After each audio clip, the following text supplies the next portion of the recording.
Les maïs mécaniquement, j'ai récolté mécaniquement, tout est mécanique. En quelques mois, Bob Denard fait de cette exploitation de 500 hectares une ferme ultra-moderne qui emploie 300 personnes. Sur les marchés de Moroni commencent à apparaître les produits de la ferme de Sangani. Les Comores connaissent un embryon de développement économique. Et bientôt, des hôtels apparaissent dans l'archipel. Son rôle à l'époque est de construire et de mener à bien des projets de développement. C'est ainsi que sont construits des hôtels, principalement deux, sur la côte à proximité de la capitale, à proximité de Moroni, Itsandra, et au nord à Galawa, qui sont des complexes hôteliers qui vont permettre de développer le tourisme. Au nord de l'île, à 30 km de Moroni, à Mitsamyuli, au bord d'une plage de sable blanc, l'hôtel Galawa voit le jour. Un immense complexe hôtelier de luxe de 250 chambres accueille désormais les vacanciers sud-africains. Toute une économie liée au tourisme apparaît.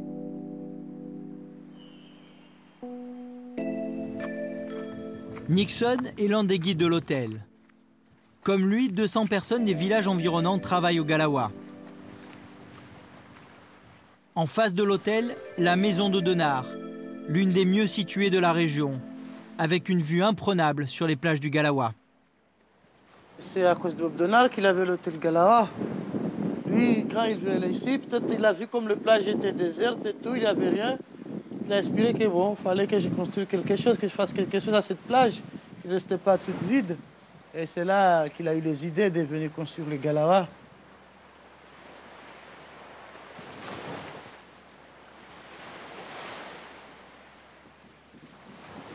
Je veux dire merci à Bob Denard parce qu'à cause de lui, on avait le Galawa. Et après le Galawa, on a fait beaucoup de connaissances des gens de l'extérieur, des Sud-Africains, des Allemands, des Américains. Et il y avait le pêcheur qui amenait leur barque comme ça, qui descend à la plage et qui puisse amener le touriste, faire une petite balade en mer, partir faire une petite croisière, nager avec le dauphin, faire un coucher de soleil. Quand il a fait le Galawa, je veux dire, on vivait bien. Pour Bob Denard, cette époque est certainement la meilleure de sa nouvelle vie comorienne. Il participe à la vie locale et se fond parmi la population.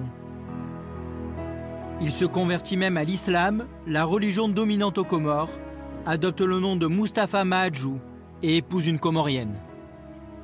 En tout cas, lui, il était gentil avec nous. Il vient avec les gens. Quand les gens lui voient, lui salue, il s'arrête, il salue les gens. Il n'était pas méchant. Monsieur Bob Denard, bonjour, monsieur, ça va, coquillage, combien, voilà. 5 francs, il donne. Même s'il n'a pas besoin de coquillage, mais il le faisait ça pour nous faire plaisir. Et puis, il aide surtout les enfants à l'école. Il ramène des cahiers, des stylos, les rentrées scolaires. Ici, Mustapha Mahadjou a enfin trouvé la paix.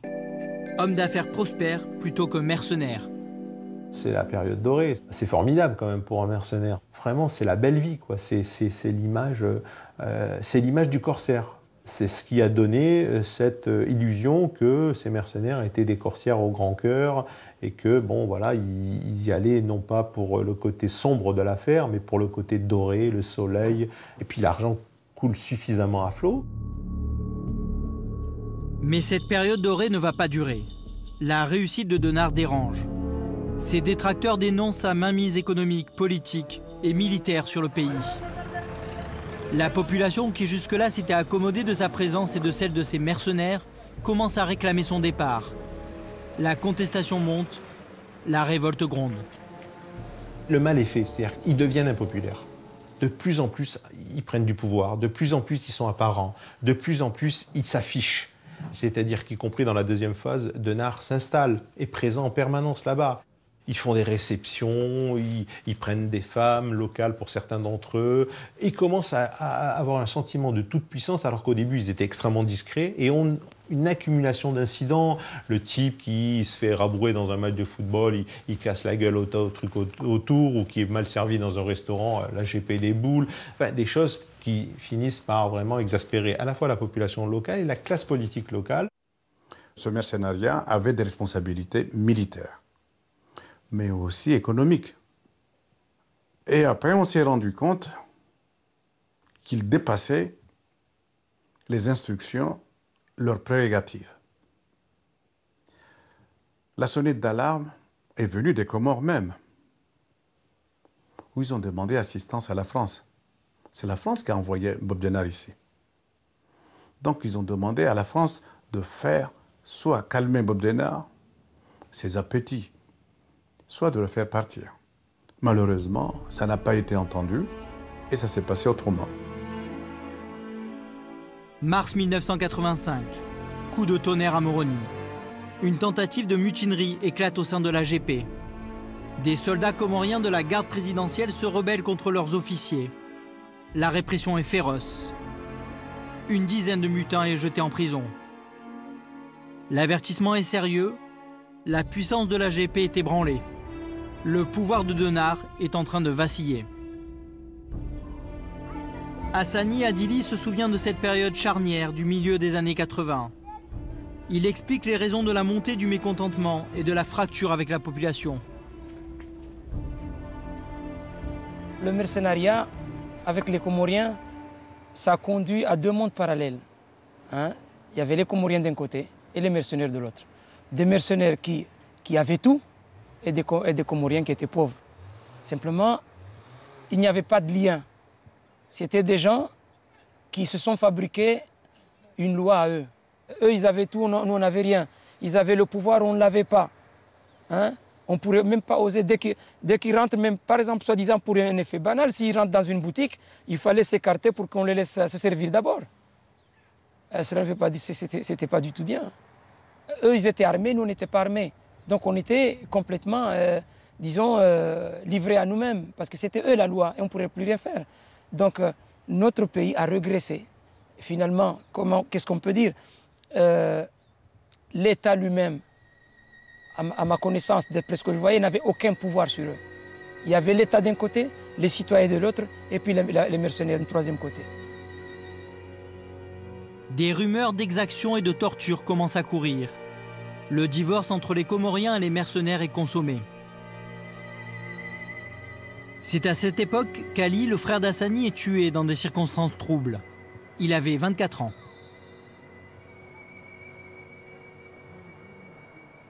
Un petit frère qu'on a perdu brusquement, brutalement et brusquement, parce qu'il a dû être chopé par les mercenaires. C'était vraiment un lynchage, parce que c'était pas, je dirais même pas, ils se sont affolés sur le corps de mon petit frère. Ils l'ont criblé des balles de la tête aux pieds, mais simplement pas ça, mais avec des traces vraiment des traces de torture.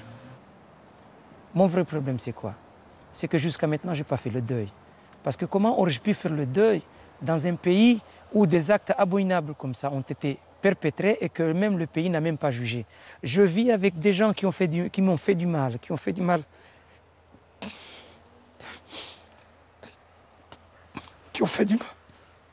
à un frère dont je ne le connais pas, le visage, et que je risque de les aborder, d'être avec eux, sans les connaître. Donc, ça me fait mal, À Moroni, les témoignages comme celui d'Hassani se multiplient. Ils commencent à inquiéter les pays qui soutiennent Denard. Surtout les Sud-Africains, engagés dans des pourparlers pour mettre fin au régime d'apartheid. Dans cette quête de respectabilité, l'attitude de l'AGP commence à faire tâche. On commence à avoir des déclarations des diplomates sud-africains critiquant le comportement de la garde présidentielle aux Comores, ce qu'on n'avait pas avant. Les mercenaires, ça commence à faire véritablement moche dans le paysage. Si ce modèle de coopération tourne en eau de boudin, parce que les mercenaires qui le financent commencent à faire des trucs un peu trop voyants localement, des conneries, sont très impopulaires, ils s'aperçoivent que ça va leur revenir en boomerang, ça va être extrêmement dangereux pour eux, et donc ils préfèrent commencer à prendre leur distance. L'AGP était quand même... c'était devenu, on va dire, un anachronisme. C'est une des dernières gardes présidentielles mises en place par la France, ou quasiment. Elle était assez souvent l'objet de critiques médiatiques, le plus souvent non fondées d'ailleurs. Denard essaie de reprendre en main la garde présidentielle, mais là, il court après, il est toujours en train de courir après un coup de retard, là. C'est-à-dire que les changements viennent de partout, la France, l'Afrique du Sud, donc il y a beaucoup trop de modifications pour qu'il puisse gérer. Localement, il pensait être les rois de l'archipel, ils commencent à être haïs par tout le monde, donc bon, ça fait beaucoup pour qu'ils puissent gérer leur maintien au pouvoir. Les jours de Denard à la tête de l'AGP sont comptés. Ses principaux bailleurs de fonds lui tournent le dos. Les salaires des soldats et des mercenaires ne sont plus versés. Paris décide de le lâcher une bonne fois pour toutes. On décide à l'époque d'assainir un certain nombre de situations, et parmi ces situations, il y a celle des Comores, de ne plus être lié à des choses, à des france-africaneries un peu sordides, un peu minables. Aux abois, Denard tente un dernier coup. Le 6 juillet 1989, date anniversaire de l'indépendance, il fait défiler la garde présidentielle en armes dans les rues de Moroni. Denard fait étalage de sa force et montre que rien ne peut se faire sans son accord. Ce qui gênait plus la France, c'était pas tellement la présence de, entre guillemets, mercenaires, c'était plus l'existence d'une force militaire, la force militaire que représentait la garde présidentielle, qui aurait pu être mise dans des mains exclusivement comoriennes. Et je crois que le vrai problème était là. Le 26 novembre 1989, au soir, tout s'accélère. Le président Abdallah est assassiné dans son bureau, en présence de Denard et de 2 de ses hommes. Abdallah est pressuré aussi pour se débarrasser des mercenaires. Et donc les autres voient bien que le temps est compté. Et c'est là où il y a l'assassinat d'Abdallah dans son cabinet. Alors là, bon, il y a plusieurs thèses possibles. On n'a rien de prouvé. Ce que l'on sait, c'est que dans une pièce se trouve le président Abdallah, Bob Denard, 2 de ses hommes, et qu'il y a une discussion qui est animée. Cette discussion animée provoque l'entrée d'un garde du corps du président Abdallah, qui croit le président menacé, arme, tire, rate Denard pour une raison inconnue, et sa balle tue le président Abdallah. C'est l'exposé des événements que donne Bob Denard à l'époque. 23 ans plus tard, le fils du président assassiné, Salim Abdallah, revient sur ce drame, avec distance et ironie. Vous savez, je n'étais pas dans la pièce. Mais la réponse, vous l'avez. Il y avait 2 Comoriens dans la pièce et 3 Français. Les Français en sortent vivants et les 2 Comoriens morts. Et on veut faire comprendre, c'est faisable, hein, c'est possible, que les 2 Comoriens se sont entretués. On veut faire comprendre et admettre, ils se sont entretués, et ceux qui avaient la garde d'un des Comoriens n'a même pas été blessé. Aucun.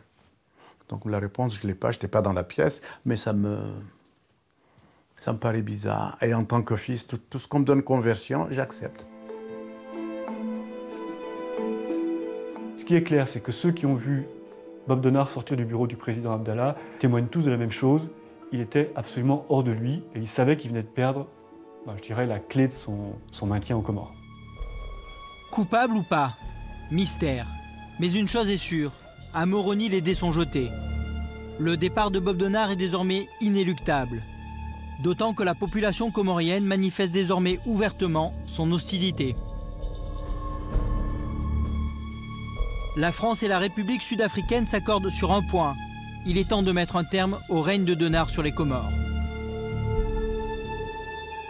Michel Rocard, alors Premier ministre, prend personnellement les choses en main. Nous saisissons nos services spéciaux.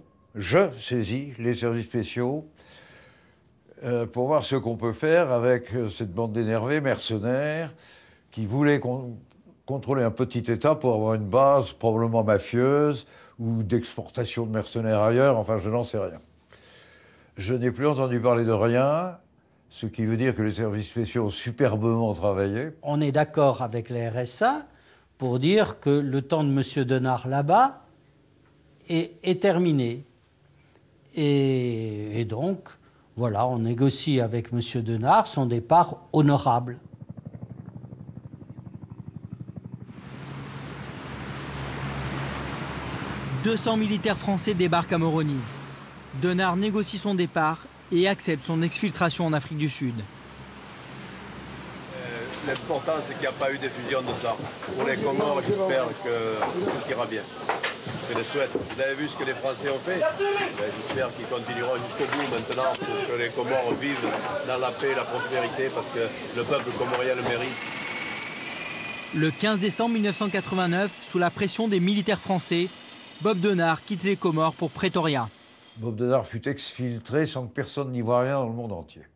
C'est un très très gros succès.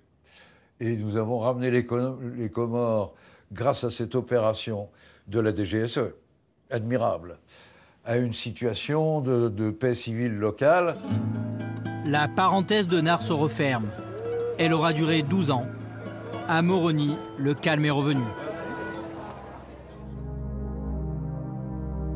En exil forcé à Pretoria, Bob Denard entame une douloureuse traversée du désert.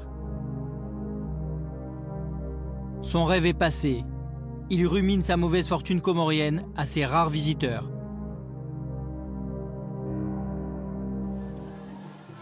Aux Comores, en 1990, de nouvelles élections ont porté au pouvoir un nouveau président, Mohamed Johar, qui est loin de faire l'unanimité. Une tentative de coup d'État avorte 2 ans plus tard. Parmi les putschistes figurent 2 des plus jeunes fils d'Ahmed Abdallah. Ils sont arrêtés et emprisonnés. Ironie du sort, pour faire libérer ses 2 jeunes frères, le fils aîné de l'ancien président Abdallah reprend contact avec Denard, pourtant mis en cause dans l'assassinat de son père. J'ai sollicité Bob Denard parce qu'on m'a dit que c'était la seule solution. Je n'ai pas sollicité Bob Denard comme ça, parce qu'il y avait ce problème de conscience, la mémoire de notre père déjà décédé, et ceux qui étaient en prison, en souffrance, où il était possible de les sauver. Il y avait un choix à faire. Bob Denard estime avoir une dette morale vis-à-vis de Madame Abdallah, vis-à-vis des enfants Abdallah, et a promis à Madame Abdallah de libérer ses fils. Et Bob Denard, c'est un homme qui tient parole. C'est un affectif.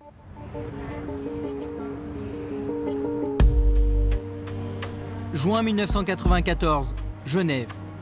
Jean-Claude Sanchez, un ancien parachutiste reconverti dans le renseignement, est contacté par Denard. Tout d'abord, il m'a demandé si je connaissais une banque, un établissement financier où on pourrait ouvrir un compte qui permettrait justement d'alimenter les différents achats qui devraient avoir lieu pour monter cette opération, notamment l'achat du bateau.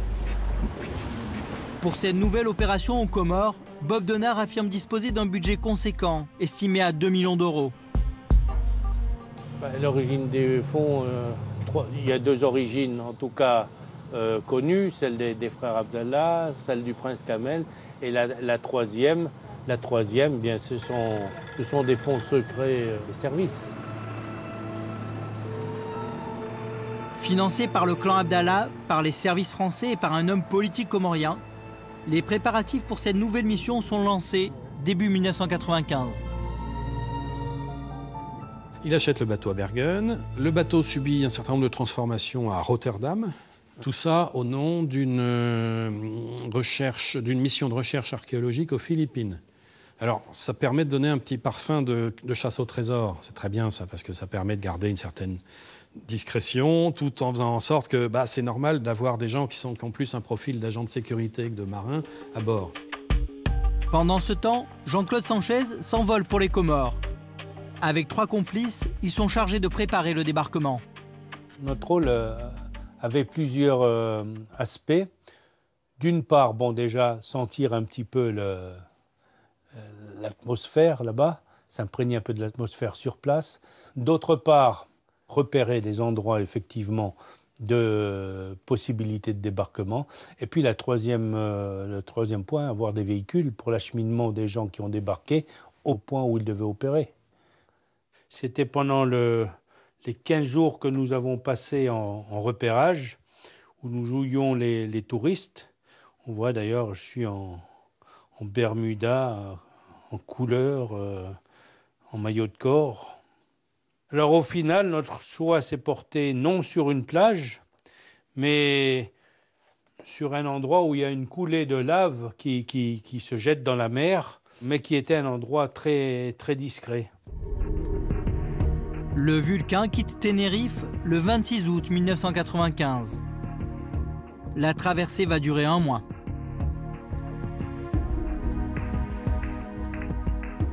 Arrivé avant le Cap, par le travers de Windhoek, qui est la capitale namibienne, le bateau, qui n'est pas très très loin des côtes, est survolé par un avion de patrouille maritime sud-africain.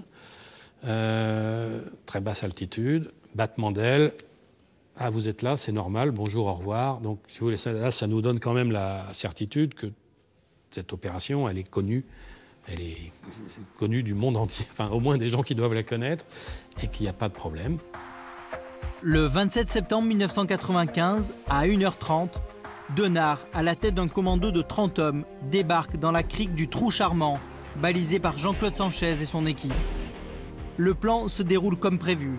Le groupe, chargé des repérages, embarque les hommes dans les 4x4 loués sur place. Bob Denard est de retour aux Comores. Et alors là, c'est incroyable. L'explosion de joie, les gens qui viennent « Ah, c'est vous, c'est fantastique !» Il n'y a pas un coup de feu. Il n'y a pas un coup de feu. Tout le monde, voilà, les gens sont contents, rayonnant de bonheur. Le patron est revenu. Comme en 1978, l'opération est un succès. Denard est accueilli sous les acclamations. Il a repris les Comores, capturé le président Djohar et libéré les fils du président Abdallah. Grand reporter à VSD, Christophe Gauthier est le premier journaliste à se rendre à Moroni, quelques jours après le coup d'État. Sur place, il découvre une capitale étrangement calme. Les rues sont vides, les Comoriens sont dans l'attente. L'activité est très ralentie. Et elle est d'autant plus ralentie que dès le dimanche soir, donc soit 4 jours après le coup d'État, la rumeur d'une intervention française parvient à Moroni. Et en effet, la France s'apprête à intervenir. Ordre a été donné de ne pas laisser passer ce nouveau coup d'État. Le coup d'État de trop fomenté par Denard et ses hommes. Un corps expéditionnaire composé de troupes d'élite est envoyé sur place. 800 hommes débarquent à Moroni. Et patatras, alors que Alain Juppé, Premier ministre, avait déclaré « il n'y aura pas d'intervention française », bruit d'avions nocturnes, largage de quelques chuteurs opérationnels chargés de baliser le terrain, débarquement de l'armée française. Visiblement, le gouvernement n'était pas prêt à discuter. C'est pour ça qu'on déploie une armada gigantesque, on envoie franchement des troupes d'élite. Et quand les premiers soldats français mettent le pied sur le sol comorien, ils ouvrent le feu pour dire que voilà, c'est du sérieux, qu'il n'est pas question de discuter. Et si les mercenaires ne se rendent pas, l'armée française tirera. En coulisses, les négociations débutent. Denard mesure la détermination française. Il n'y a jamais de dernier baroud. Tant qu'il y a la vie, il y a la vie qui tourne. Et le baroud, il est bien vrai que ça fait depuis 1945 qu'il est peut-être temps de raccrocher, mais qui peut dire hein. Denard comprend qu'il est pris au piège et que sa vie et celle de ses hommes sont directement menacées. Reclus dans la caserne de Kandani, il décide d'ouvrir les portes à la presse et de mettre en scène sa sortie. Les journalistes arrivent à rentrer dans le camp, la conférence de presse a lieu et Denard leur dit « écoutez, voilà, visiblement les ordres de l'armée française sont attaqués, il va y avoir un bain de sang. Si vous êtes là, vous pourrez en témoigner et peut-être que vous allez nous aider à éviter le bain de sang si vous restez là. » Une chose est certaine, c'est que la presse a servi de rempart et que, du coup, la reddition s'est faite avec le sens militaire, comme Bob Denard l'attendait. C'est-à-dire qu'on traite bien ses officiers, que qu'il ne soit pas menotté tout de suite. Voilà, il a donné sa parole d'officier, il a donné sa parole d'homme que ça se passerait bien. Et au final, je crois que la reddition s'est plutôt bien passée.